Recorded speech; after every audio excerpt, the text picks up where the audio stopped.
discuss. First, I'm going to discuss for her sacred baths.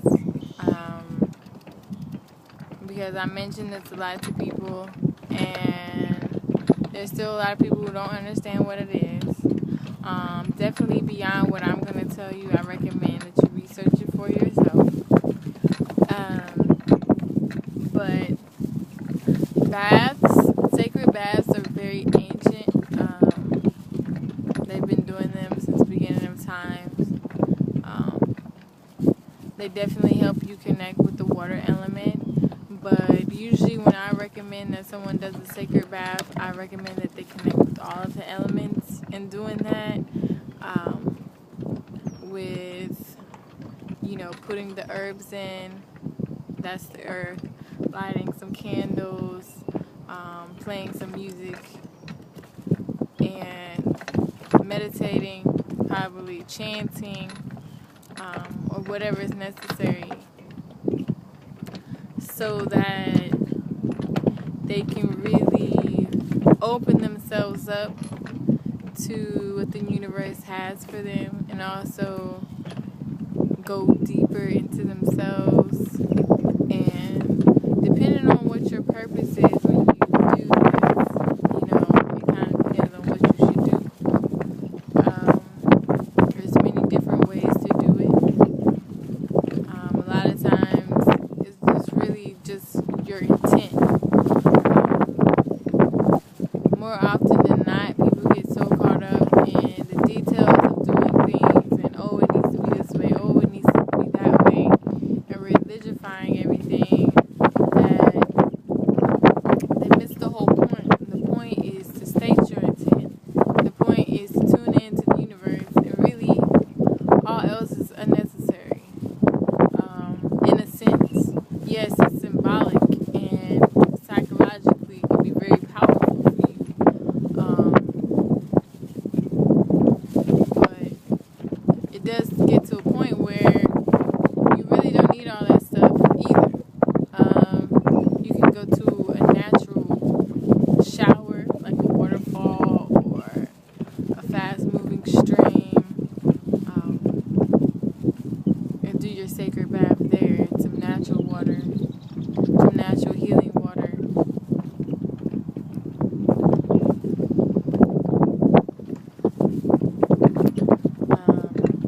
And yes, I said you should meditate. Meditation is a very key part of tuning into yourself. And a lot of people don't know how to meditate. They think it's just, I don't know what they think. I've heard all kind of things, but meditation is, for one, stilling your mind. Not to the point where you're so focused on stilling your mind that your mind can't be still, but more so you quieting your intellectual mind and just allowing everything to flow around you, and observing, taking the observation seat, realizing that everything's a vibration, your thoughts are vibrations. So if you're observing, you're still picking up on all kinds of vibrations. You're still picking up on all kinds of frequencies. So it's not a matter of, absolutely nothingness. I mean,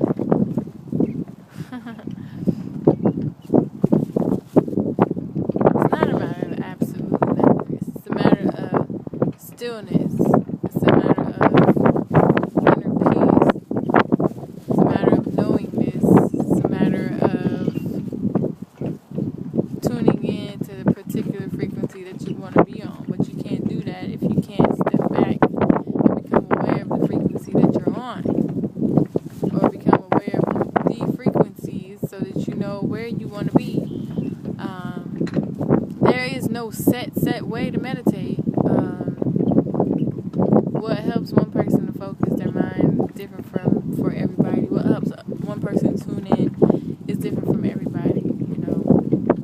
Some people, they practice Tai Chi, they do martial art to help them to tune in. Me personally, I prefer to lay on my back and to meditate. go to all kind of levels just laying there on my back, because I can totally tune out of the third dimension.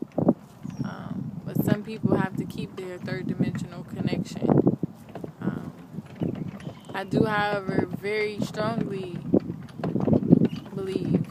I'm using the word believe because I don't know if it's true or factual, but I very strongly believe and advise everyone to master the sitting meditation. It's the easiest meditation I think one can do. Of course, if you're tired and you're trying to meditate, yeah, and you're a beginner, you're gonna fall asleep. I mean, maybe it's okay, maybe it's not. It depends on the person. Depends on the person and how much they really need to go deeper into themselves, and be consciously aware of what's happening when they go deeper into themselves.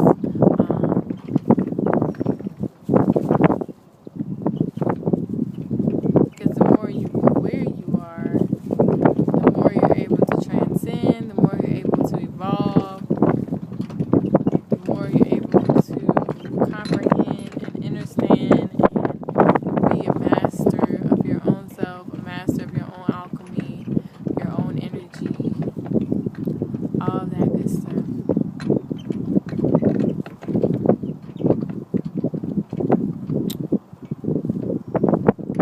It's beautiful out here. Do you guys want to see? I'm going to show you this before.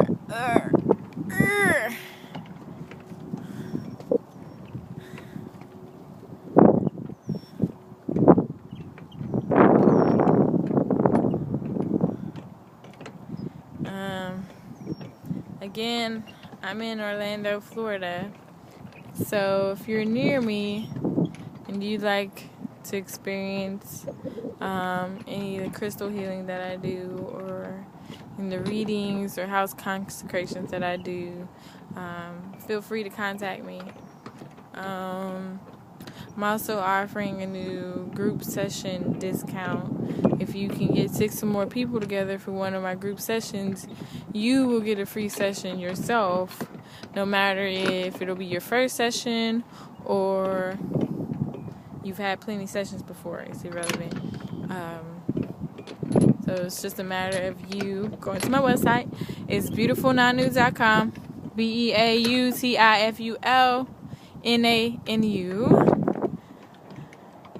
And hitting me up. All my contact information is there. All my services are listed. You can click them for descriptions, whatever you need. Also, my music is there. You can see a lot of the jewelry that I make. You can buy a couple items. But if you're trying to ascend, you're struggling, you're having any blockages, I'm here for you. Contact me and we'll work it out. This is Nanu coming to you live in Orlando. I feel like I'm leaving something out. It's so beautiful out here. Oh, yeah. This past full moon. This past full moon was crazy for me. Definitely was about grounding and definitely shook me. It was, those few days were very like my foundation was tested. Immensely tested. I was tested in so many ways. But I'm still here, and life is grand. I wish you well on your path.